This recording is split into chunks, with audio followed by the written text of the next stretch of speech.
अब आपको मैं बताता, क्या वो गोली चलाएगा अगर किसानों पर तो जवान विद्रोह कर लेंगे।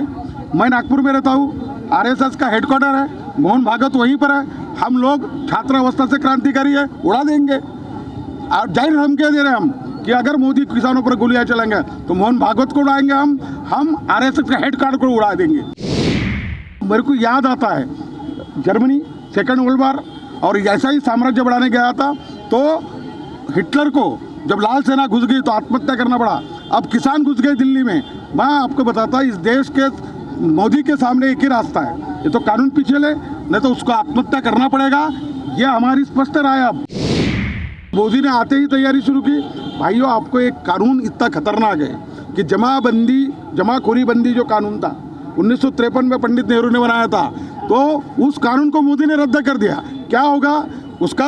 अदानी अंबानी साठा करेंगे और उसको महंगे में बेचा जाएगा। दूसरा कानून जो हमारी कृषि मंडियाँ होती, ये कृषि मंडियाँ जो होती है किसानों को संरक्षण है, उनकी लूट ना करे व्यापारी, उसमें कुछ सेस कटता होगा किसानों को, मगर वो किसानों के हितों के लिए थी। उसको ख़त्म करके पैरेलल मार्केट कर रहे हैं। ओपन पैरेलल मार्केट में क्या करेंगे कि अदानी अंबानी के एजेंट ज़्यादा दाम का लालच देकर उनको मोड़ देंगे, कृषि मंडियाँ बाजार समितियाँ खत्म हो जाएगी और इससे यह हाथ होगा कि फिर बाद में कम दाम देकर ये लूटेंगे मोनोपोली मार्केट। चौथा जो किसानों की खेती है करार का, अमेरिका का उदाहरण देना चाहता हूँ। 40 साल पहले 40% किसान थे, खेती का कंपनीकरण लगाया गया, अब 4% है।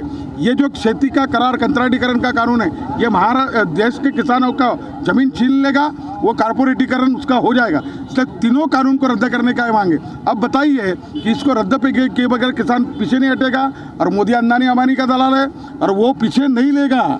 ये सिचुएशन है। मेरे को याद आता है जर्मनी सेकंड वर्ल्ड वॉर और ऐसा ही साम्राज्य बढ़ाने गया था, तो हिटलर को जब लाल सेना घुस गई तो आत्महत्या करना पड़ा। अब किसान घुस गए दिल्ली में। मैं आपको बताता, इस देश के मोदी के सामने एक ही रास्ता है, ये तो कानून पीछे ले, नहीं तो उसको आत्महत्या करना पड़ेगा। ये हमारी स्पष्ट राय। अब आपको मैं बताता, क्या वो गोली चलाएगा अगर किसानों पर तो जवान विद्रोह कर लेंगे। मैं नागपुर में रहता हूँ, आरएसएस का हेडक्वार्टर है, मोहन भागवत वहीं पर है। हम लोग छात्र अवस्था से क्रांतिकारी है, उड़ा देंगे। और जाहिर हम कह दे रहे हैं हम कि अगर मोदी किसानों पर गोलियां चलेंगे तो मोहन भागवत को उड़ाएंगे, हम आरएसएस का हेडक्वार्टर को उड़ा देंगे। तो ये तय है, इसलिए मोदी गोली नहीं चला सकता किसानों पर। अब मोदी को कदम पीछे लेना होगा और उसका जो स्वभाव रहा हिटलरशाही का, वो पीछे नहीं लेगा, आत्महत्या ही करना पड़ेगा। जो हिटलर की चाल चलेगा